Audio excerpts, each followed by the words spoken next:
Hello, welcome to Forage Drops. This is Lilian Silva, and today I'll be talking about grazing methods for cool season forage stands. So let's get started.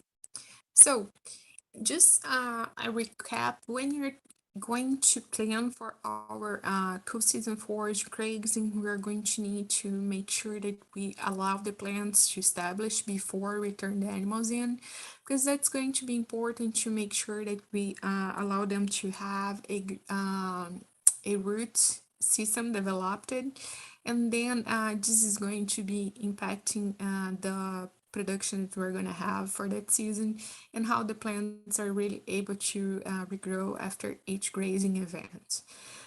In general, we are going to be able to be more intensive, manage the cool season forages, annual cool season forages more intensively, just because not be worried about persistence for annual plants. And but we do need to be mindful about the stable height that we're using, and also the interval of regrowth that we allow the plants to have, so we can really get the most of those species during this grazing season. Generally, when we're talking about annual season forages, we're going to be thinking about rotational management for grazing, which is just splitting a larger area into paddocks, smaller areas, and then rotating the animals through them, allowing the animals to stay for a given number of days. Usually, it can be between 2 to 7 days for each area, and then allow moving the animals to the next paddock, and then allowing that area to have a resting period that will usually for cool season forages be between 4 to 6 weeks. It really depends on the forage you're using, how fast they're growing, how much nutrients you're replenishing, and also the stable height that you're leaving behind. So all those things considered, we need to be adjusting our management strategies to that. So it's important that we really understand how to really balance those things out. Another way that we can be managing the grazing on cool season forages is using strip grazing. So strip grazing, it's literally we're going to be adjusting smaller strips,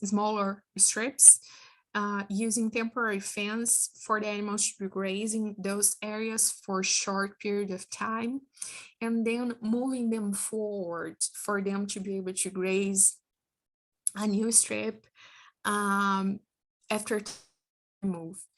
Generally, we would be doing this for animals that we're going to be wanting them to perform higher, or as a source of allowing the animals to have access to a forage stand that have higher forage quality as well. This could be a couple of options why you would use strip grazing. Strip grazing is also used when we stockpile forages for grazing in early fall through early winter. And this is going to be a alternative to allow the animals to have access to high quality forage, and then by blocking their access to what was just graze, you are going to allow that to have a proper regrowth period, so you can really get the most of the forage on the next time that you're grazing that. Something that's really important to mention here is that there's confusion when some people think about strip grazing. You do not necessarily need to be grazing an area for 2 or 3 hours or less even to be called strip grazing. This can be an area that you're going to allow the animals to have access for a little longer than that. Could be a day even, or really a couple of days. Really depends on how large of strip you're giving to the number of animals that you're allocating to that area. This is important to mention because we need to be adjusting the stocking rate to the forage available there or the other way around. To understand this better and to know how to do both things, adjusting the stocking rate and measuring the forage mass you have available for grazing, please reach out to me. Please reach out to our local, your local extension agent. We do have some resources through our Clemson forages and livestock blog, so you can also what information you have available there. These are important things, especially for those thinking about how I can also be working towards improving my soil fertility, soil health.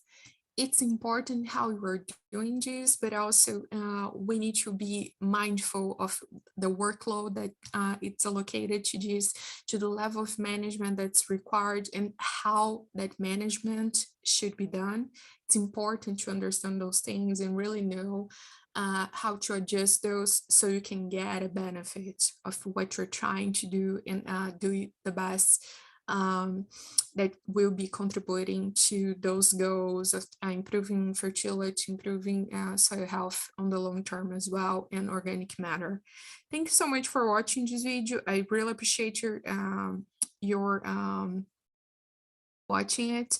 Please check out the other videos we have available on the Forage Drop Speed channel. Hope to see you on the next one. Thank you.